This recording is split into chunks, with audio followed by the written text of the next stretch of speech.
My name is Anil Seth. I'm a professor of cognitive and computational neuroscience at the University of Sussex, and I also co-direct the Sackler Centre for Consciousness Science.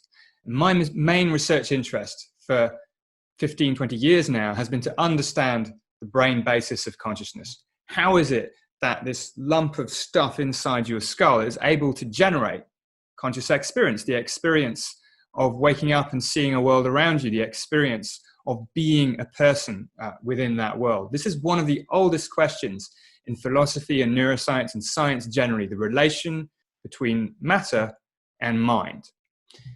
Now, one of the tools available for understanding this link is psychedelics. Psychedelic drugs act on serotonin receptors in the brain and change conscious experience in a very dramatic way. People who've ingested psychedelics have altered experiences of the world around them and of themselves within it. By studying the impact of psychedelics in the brain, by connecting the dots from what they do at the level of individual receptors through how they affect the global dynamics of the brain to how that leads to the changes in experience that people report.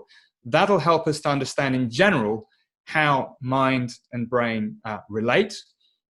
Importantly, there's a huge clinical impact here as well. It's been known for very many years that psychedelics offer a unique opportunity for pharmacological treatment of very distressing conditions like treatment-resistant depression, anxiety, post-traumatic stress disorder. Psychedelic interventions can dramatically change people's outcomes for these conditions. And to understand how and why this is, we need more research on how psychedelics impact the brain. This research is currently extremely difficult to do for the reason that psychedelics are still classified under Schedule 1. This means that research labs need very, very specific licenses from the Home Office to undertake any research at all, with the consequence that very few research laboratories or even companies are engaged in this kind of research. Rescheduling psilocybin and other psychedelics could dramatically transform the research landscape and allow the UK to take a world-leading role in understanding how psychedelics affects the brain and how it can be developed into effective, cheap, safe clinical treatments for a range of mental health disorders. Mental health disorders impose an intolerable and growing societal and economic cost. And I think this is a crisis situation, and it should be mandating and leading to an aggressive program of research to develop novel and effective treatments for psychiatric conditions. But there's really almost no such activity happening. Pharmaceutical companies have retrenched from investing into developing new drugs to treat psychiatric conditions. But at the same time, scientists and researchers have known for a very long time that psychedelic compounds such as psilocybin have enormous promise for alleviating things like depression and post-traumatic stress disorder. And they're known to be safe when administered with care. Unfortunately, scientific research into establishing the mechanisms and the remit of psychedelic therapy has been extremely difficult to pursue given their current scheduling as Schedule 1 substances. Now, this scheduling is due primarily to historical reasons which no longer apply. Psychedelics are safe, effective, they don't lead to physical dependence, and they're well tolerated. Reclassifying psilocybin and other psychedelics to Schedule 2 would be a huge step in facilitating the scientific and clinical research into how psychedelics affect the brain and the mind. And the potential benefits for society and for our economy are very great indeed. If psychedelics were rescheduled from Schedule 1 to Schedule 2, I think that would have a massive impact across the UK. It would enable research laboratories to much more easily engage in this kind of research, to collaborate on understanding how and why psychedelics have the impact that they have, to join up research that's aimed at a basic understanding of mind and brain, to join that up with translational clinical research geared towards understanding the clinical potential of these powerful compounds. This does not mean it becomes a free-for-all. Research in university laboratories can be and is and should be regulated.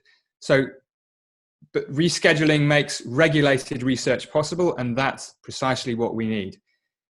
Optimistically, there's a chance for the UK to get ahead of the curve here. There's already a current that we are seeing across the world to enable this kind of research because it's so important. And the UK has a huge capital in science, and especially neuroscience. Some of the world leading neuroscientists are working and living in Britain. There's a chance here for the UK not just to develop this line, but to really lead it across the world. We could become a world leading player in understanding psychedelics, the brain, and its impact on medicine. One thing I'm extremely motivated about is the potential for psychedelics to transform experimental neuroscience and especially research into consciousness. Now, consciousness over the last 20 years has moved from an area which was mainly philosophical to an area which is really at the heart of mainstream neuroscience and psychology. It's, of course, the oldest question. How does the brain generate conscious experience? How does it generate our experience of the world and our experience of being a self within that world? Now, for nearly 2 decades, I've been leading research groups that focus on these questions, trying to understand what happens in the brain that generates these perceptions. Now, to understand this central phenomenon of life, scientifically, we need methods that modulate, that change these kinds of experiences in very specific ways. Psychedelics gives you that tool. It gives us the ability to alter people's experience of the world and especially of the self. And we can then study what's happening in the brain that explains these changes in experience and therefore understand what's going on in the rest of our lives. And we have a sense of self all the time. It's only by studying what happens when it's altered that we can understand what makes us, what makes you, or me, in a normal day. From my own perspective, running a research lab at Sussex investigating the brain basis of consciousness and perception, rescheduling psilocybin and other psychedelics would have an immediate and highly positive impact on the work that we do. We would be able to drive forward our own questions about how psychedelics impact perception and how perception in general happens in the brain without relying on having to collaborate with the few other groups that are currently able to collect data. We'd be able to collect our own data, to ask our own questions, and that's one of the cornerstones of academia. Academia has been based on the freedom to pursue knowledge. And it's that freedom, when realized, that underpins all the applications that we see. We need to follow our intellectual curiosity to better understand what's going on in the brain when people take psychedelics.